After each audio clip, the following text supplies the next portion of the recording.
Helene gaining strength in the Caribbean with explosive development likely later today. And just in from the NHC, Helene is now a hurricane with maximum sustained winds of 80 miles an hour. It's the Atlantic's fifth hurricane of the season. The forecast, it's a concerning one with Helene, expected to become a major hurricane in a little more than 24 hours. Evacuations have been issued for over a dozen counties in Florida, from Franklin to Charlotte, including a mandatory evacuation for all of Taylor and Wakulla counties. The National Hurricane Center has been warning that Helene will have a life-threatening storm surge, destructive winds, and very heavy rain, leading to significant damage of property and infrastructure. You're just looking at it. Our team positioned along Helene's path, our meteorologists, correspondents, exclusive storm trackers on the ground as Helene targets Florida and the southeastern U.S. Helene, as we've been watching, is huge in size, and the sheer size of it has been noted by the NHC. And because of its large wind field,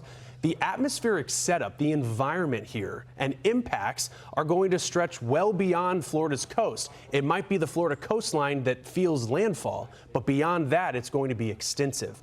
Impacts begin today. We're taking a live look at all the cameras: Panama City, Clearwater, Tampa, Key West. Notably in Key West, Kendall, we've been watching that wave action, but it's been remarkable. Hurricane hunters, this isn't just a 75-mile-an-hour hurricane.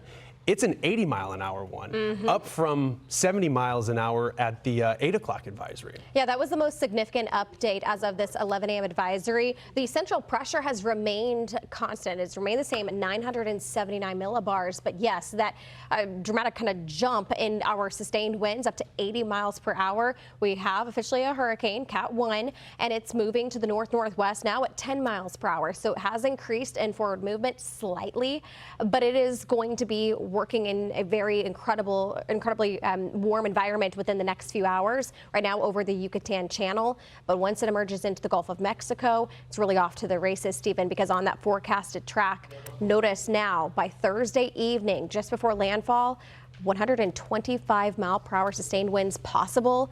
That would put this at a Category 3 storm.